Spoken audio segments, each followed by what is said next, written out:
DPR mendorong proses hukum terhadap para pelanggar aturan terkait pagar laut di perairan Kabupaten Tangerang, Banten.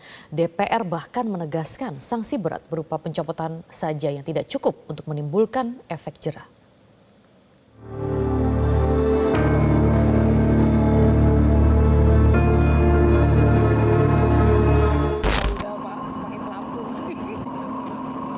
Kecurigaan publik atas dugaan kong kali kong di balik penerbitan ratusan sertifikat hak guna bangunan dan sertifikat hak milik di area pagar laut perairan Kabupaten Tangerang, Banten terbukti.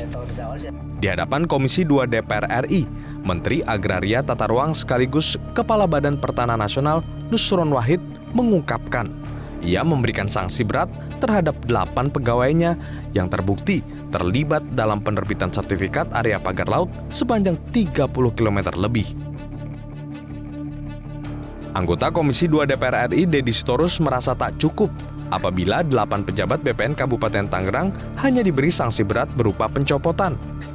Menurut politisi PD Perjuangan itu, kasus pagar laut tak mungkin hanya diperlakukan seperti sekedar persoalan administrasi atau cacat prosedural. Deddy mendesak agar proses pidana berjalan demi efek jerah. Kalau hanya sanksi berat, Pak, ini akan berulang terus di mana-mana, Pak. Kalau hanya inspektorat yang turun, tidak akan ada yang namanya efek jerah. Ya paling sanksi berat, di kantong gua udah 30 miliar. Kalau gua makan gaji berapa tahun sampai pensiun nggak dapat 30 miliar. Begitu-gitu aja kita, Pak. Saya kira tidak cukup hanya sanksi berat. Harus proses hukum. Karena ini kejahatan.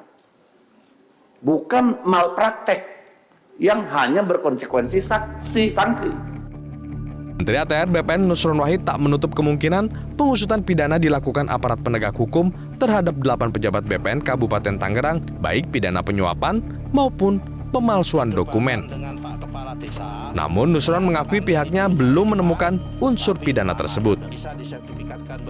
Misal dia yang bersangkutan terima suap, terima sogokan atau apa, itu baru masuk ranah pidana. Tapi tidak menutup kemungkinan dokumen-dokumen yang disajikan oleh pihak-pihak pemohon itu adalah dokumen-dokumen yang tidak benar. Misal dokumen palsu atau dokumen apa, nah itu mungkin bisa masuk dalam ranah pidana, di ranah pidananya adalah pemalsuan dokumen. Hah? Nggak tahu aku, kalau itu saya nggak tahu. Akan diusut nggak? Ya, sepanjang pemeriksaan kita ya memang belum menemukan itu kalau di internal kita. Meski demikian, Nusron meyakini aparat penegak hukum telah bekerja untuk menyelidiki dugaan pidana di balik penerbitan ratusan sertifikat di area pagar laut di perairan Kabupaten Tangerang, Banten. Bukan tidak mungkin, tak lama lagi baik KPK, kepolisian maupun kejaksaan akan menggelar penyidikan atas pelanggaran hukum tersebut. Dari Jakarta, Tim Liputan Metro TV. Sejumlah pegiat anti korupsi mendatangi lembaga anti rasuah pada Jumat 31 Januari 2025. Mereka menunggu ketegasan KPK membongkar adanya dugaan korupsi dalam kasus pagar laut yang kini jadi sorotan publik. Apa saja hal yang mendasari laporan tersebut? Kita akan membahasnya bersama pelapor sekaligus mantan Wakil Ketua KPK M. Yasin. Selamat sore Pak Yasin, terima kasih atas waktunya. Bukti apa Pak yang dibawa kemarin ke KPK sehingga KPK harus segera menindaklanjuti adanya dugaan korupsi di balik pagar laut ini? Iya, terima kasih Mbak Maria. Jadi bukti yang pertama kita sampaikan kepada pimpinan KPK yang menemui kami. Kebetulan kami bersama Pak Abraham Samad dan teman-teman dari penggiat anti korupsi itu menyampaikan bahwa dari aspek aturan itu sudah dilanggar. Baik itu dari aturan yang menyangkut mengenai pengelolaan perairan, kemudian konvensi PBB tentang hukum laut, yaitu UNCLOS, ya, United Nations Convention on Law of the Sea. Jadi itu sudah tidak boleh tuh di pesisir laut itu dibuat suatu katakanlah kepemilikan atas nama pribadi atau badan usaha atau masyarakat itu sudah dilarang. Walaupun itu sudah ada Undang-Undang Nomor 7 tahun Undang-Undang Nomor 27 ya tahun 2007 yang sudah akhirnya diganti dengan Undang-Undang Nomor 1 tahun 2014. Itu tetap melanggar di situ. Nah, apabila ada suatu pelanggaran hukum, pasti ada orangnya kan, seseorang yang melanggar hukum untuk memperkaya dirinya sendiri, orang lain atau korporasi dengan niat jahat, maka itu salah satu aspek yang menjadi kriteria untuk menentukan bahwa seseorang itu adalah telah melakukan korupsi. Nah, ini tanggal 21 Januari ini Kejaksaan telah menerbitkan sprint yaitu sprint penyelidikan atas kasus ini. Nah, maka KPK juga akan menelusuri mungkin kasus-kasus yang terkait di sisi yang lain yang mungkin ada di Jawa Timur atau di wilayah Indonesia bagian timur yang motifnya itu sama seperti itu. Jadi mencari big fish-nya sesuai dengan ranah KPK itu. Jadi misalnya saja ya bisa saja big fish itu antara lain ya pejabat tinggi negara, high ranking official, bukan yang seperti yang dipecat oleh Pak Nusron Wahid itu hanya 8 orang yang notabene adalah kepala kantor pertanahan, kepala seksi, itu kan kecil. Ya mungkin kan ada hal-hal yang perlu dikaji oleh KPK, karena KPK ini adalah suatu lembaga yang memang dikhususkan untuk mencari yaitu big fish, yaitu penyelenggara negara, penegak hukum, pihak lain yang terkait korupsinya dengan penyelenggara negara dan penegak hukum. Bisa ke pejabat-pejabat kecil karena ada pejabat besar yang misalnya merestui, yaitu bisa saja itu nanti akhirnya ke sana. Nah, ini kita mengawal KPK, bisa tidak melakukan hal-hal yang sangat meresahkan masyarakat ini. Nah, di situ Dan menariknya mungkin Pak Yasin ya. ya. Kalau tadi Pak Yasin mengatakan yang baru terkena dampaknya sekarang pejabat-pejabat kecil, bagaimana dengan pejabat besar yang sebenarnya bisa saja terlibat. Nah, dari bukti-bukti yang kemarin dikumpulkan itu ada tidak yang mengarah ke sana? Dan juga seperti apa respon KPK saat menerima laporan dugaan kasus korupsi ini?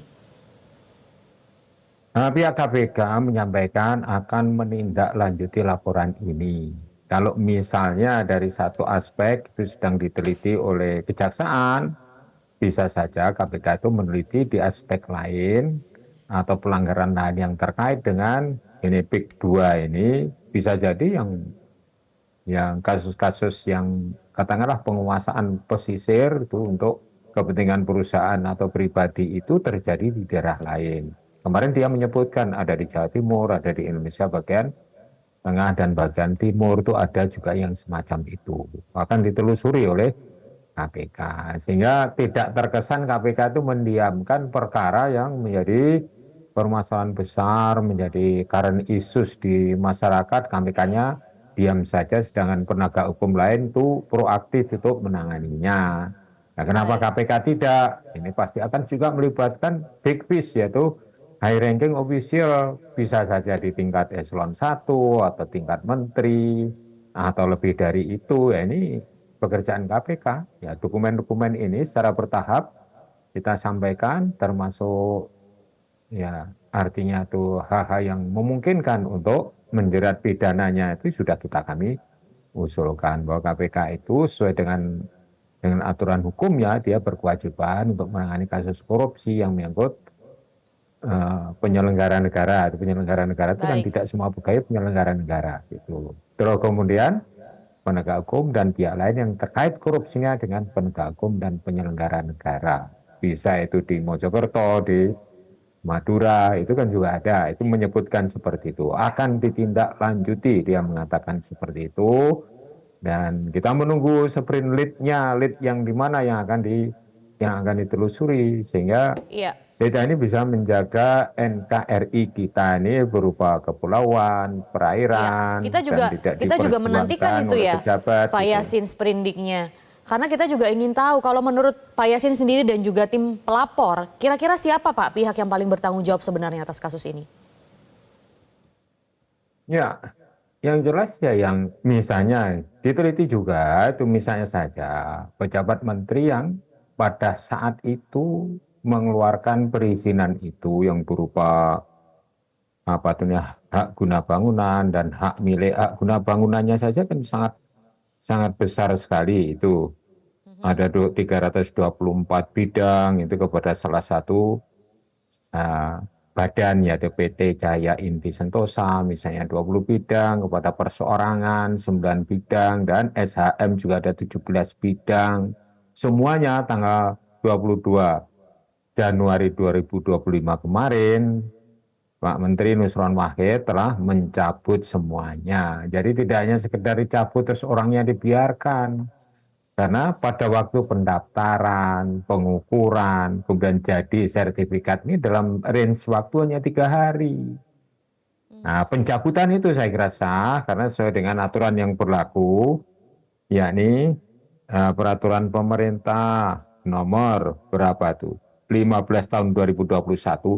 Selama sertifikat belum 5 tahun, maka Kementerian ATR BPN memiliki hak untuk mencabutnya, tidak harus melalui proses pengadilan. Itu saya kira tidak hanya menonton itu saja, siapa pelakunya.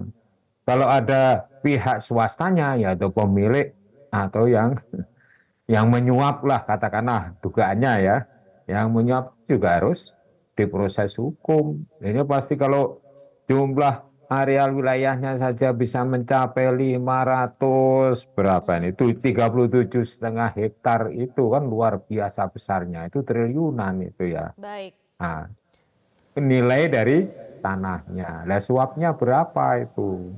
Nah ini makin kemarin harus ditelusuri. Jangan-jangan ada mastermind yang di belakang itu. Jadi kalau pejabat-pejabat kecil di daerah ini mau melakukan itu kan atas restu dari atasnya lagi. Nah ini yang harus diteliti oleh KPK. Jadi itu dugaan konstruksi membiarkan. korupsinya ya Pak Yasin ya? Ada Ya, penyuapan-penyuapan begitu? Ya, pelanggaran konstitusi itu kan Undang-Undang 45 pasal 33 kan dilanggar. Itu bukan hak untuk dimiliki oleh pribadi, tapi itu adalah untuk dikuasai negara dan dipakai untuk sebesar-besarnya kemakmuran masyarakat, termasuk nelayan, itu yang harus dipikirkan. Loh ini kok ada pejabat yang sedang berkuasa melakukan abuse of power, memberikan izin misalnya seperti itu. Yang kecil-kecil mungkin nanti kalau setelah diperiksa akan mengatakan ini atas izin siapa, atas perintah siapa. Tidak setingkat kepala seksi, kepala kantor, kemudian kepala desa. Ya, Itu kepala desa saya kira Pak. Tanggapannya soal kepala nggak desa mungkin. karena yang diberitakan soal kepala desa Pak. Ya, nah iya kalau kasus hukum kan tidak mengikuti berita kan. Siapa yang melakukan tindak pidana itu, siapa yang menyuruh, siapa yang ikut menyetujui. Kalau yang namanya sertifikat itu kan ada kementeriannya yang mengatur itu, ATR BPN. Siapa waktu itu menterinya itu yang kita kawal agar KPK itu mengusutnya. Jadi jangan istilahnya saja memberikan suatu special treatment atau perlakuan khusus terhadap para pejabat tinggi, sementara yang kecil-kecil itu dipecat kemudian diproses hukum. Nah, ini kan tidak fair itu. Itu melukai rasa keadilan masyarakat. Yang besar pun juga harus diproses hukum bila ada sangkut pautnya ya. Nah, misalnya tidak hanya di tingkat kepala kantor, bisa saja eselon 1 yang ada di kementerian, bisa saja di atasnya, kan bisa saja nih menterinya seperti itu yang pada waktu menerbitkan hak guna surat, hak guna bangunan, hak milik itu yang melanggar baik itu hukum internasional maupun hukum nasional. Masa mau dibiarkan? Ini kan enggak elok gitu loh dilihat masyarakat.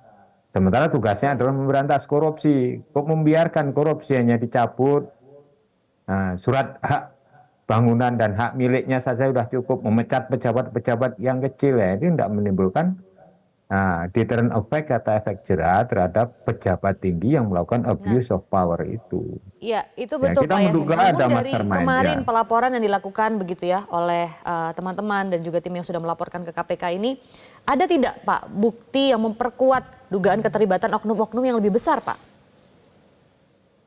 Nah itu kalau sudah masuk kepada katakanlah materi hukum itu ya penegak hukum yang akan menyampaikan. Kita kan menduga. Jadi yang membuktikan siapa melakukan apa itu adalah penegak hukum. Nah itu tugasnya dari penegak hukum, makanya kita mengawal. Nah, kalau kami dulu itu terus kemudian ya waktu di KPK menerima laporan harus harus sudah bersih. Maka KPK tinggal menindaklanjuti ya pekerjaan penegak hukum apa kalau tidak meneliti itu. Harus menerbitkan surat penyelidikan. Ya kalau ada misalnya 2 alat bukti yang cukup menuju ke arah dinemukannya, yaitu 2 alat bukti yang cukup, mengerucut ke 2 alat bukti yang cukup, maka proses upaya paksa yaitu pada tingkat penyidikan. Nah, itu upaya paksa ada di situ, nanti menggeledah kemana-mana, kan seperti itu. Menyita sesuatu yang ada hubungannya dengan peristiwa pidananya itu.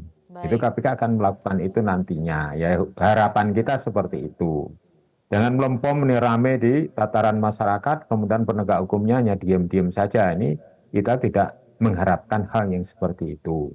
Jadi satu kasus korupsi bisa saja ditangani secara concurrent, bersama-sama, secara komplimen dengan suatu kegiatan yang koordinatif antara KPK, Kejaksaan Agung, dan kepolisian, tidak menutup kemungkinan. Bukan bersaing, tapi saling melengkapi dan melalui apa yang disebut dengan kewenangan untuk melakukan koordinasi dan supervisi oleh KPK itu.